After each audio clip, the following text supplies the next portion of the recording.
आपण मागील 4 दिवसापासून मदसंकलन प्रक्रिया यावर एक प्रशिक्षण घेतो. त्या प्रशिक्षणाचाच एक भाग म्हणून आपण सकाळी जे प्रशिक्षण घेतलं आहे त्याचं एक प्रात्यक्षिक या ठिकाणी आपल्याला संध्याकाळी पाहायला मिळतं आहे.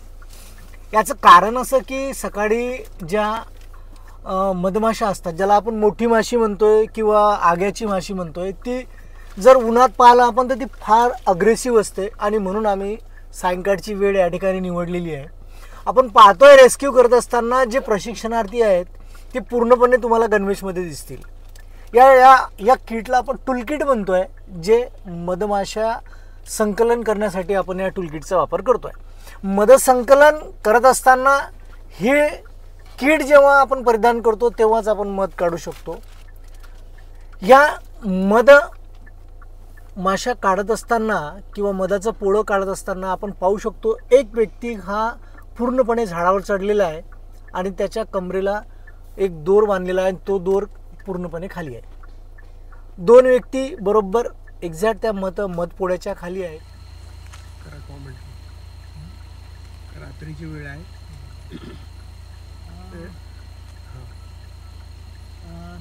नमस्कार मित्रांनो, आपण आज एक मधाचं पोळं रेस्क्यू करत आहोत. हे ऐन रस्त्यावर आहे आणि येणाऱ्या जाणाऱ्यांना हा त्रास होतो आहे, म्हणून आम्ही रात्रीची वेळ निवडली आहे. आणि रात्रीच्या वेळेला मधमाशा ह्या अग्रेसिव्ह नसतात आणि त्यामुळे रात्रीच्या वेळेला पूर्ण प्रोटेक्शनमध्ये मधमाशांची पूर्ण टीम या ठिकाणी काम करते. आता तुम्ही पाहू शकता व्हिडिओमध्ये की या ठिकाणी आणि जे काही टूल किट त्यांना उपलब्ध करून दिलेली आहे ते चांगल्या पद्धतीने हँडल करत आहे.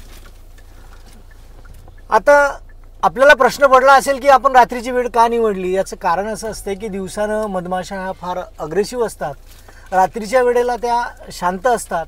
आणि आपला या प्रशिक्षणामागचा हाच उद्देश आहे की कुठल्याही मधमाशीला इजा न करता आपण मध काढलं गेलं पाहिजे. कुठली एक माशीसुद्धा या ठिकाणी मरू नये, हा आपला महत्त्वाचा उद्देश आहे. आणि सुरक्षित राहावे आणि या प्रशिक्षकसुद्धा सुरक्षित राहावा यासाठी यांना हा ड्रेस दिला जातोय. आणि पाहू शकता आपण मध काढण्याची प्रक्रिया ही सुरू झालेली आहे. आपण सध्या आमझेरी येथील पर्यटन संकुलमध्ये आहोत आणि हे झाड ऐन रस्त्यावर आहे.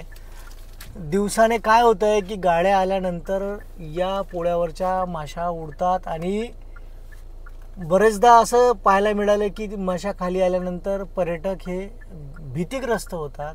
आणि म्हणून प्रशिक्षणादरम्यान आम्ही असं ठरवलं आहे की सर्वप्रथम ही रस्त्यावरचं पोळं काढलं गेलं पाहिजे. दिवसानं आम्ही 4 दिवसापासून प्रशिक्षण घेतो आणि त्या प्रशिक्षणाचा दुसरा भाग म्हणजे प्रात्यक्षिक ते आम्ही सायंकाळी करतो.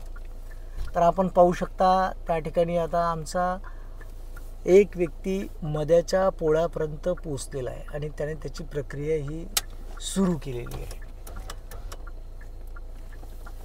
आम्हाला पण या गोष्टीचं कुतूहल आहे आणि आपण जेवढे पाहणारे लोक आहे आपल्याला सुद्धा या गोष्टीचं कुतूहल होईल का कशा प्रकारे मध काढलं जाते. कुठल्याही मधमाशीला इजा न करता मध काढणे हे सुद्धा एक मोठं आर्ट आहे, एक स्किल आहे आणि त्या स्किलचं प्रात्यक्षिक आपल्या सर्वांना या ठिकाणी पाहायला मिळत आहे. आपण पाहू शकता पूर्णपणे मध आपण काढलेलं आहे आणि आमची जी रेस्क्यू टीम आहे ती आता खाली आलेली आहे. आणि जो ड्रेस त्यांनी घातला होता तो ड्रेस आता सध्या काढायची तयारी सुरू झालेली आहे. पूर्ण साहित्य गुंडाळलेलं आहे. पूर्ण रेस्क्यू टीम आमची खाली उतरली झाडावरून आणि आता ड्रेस वगैरे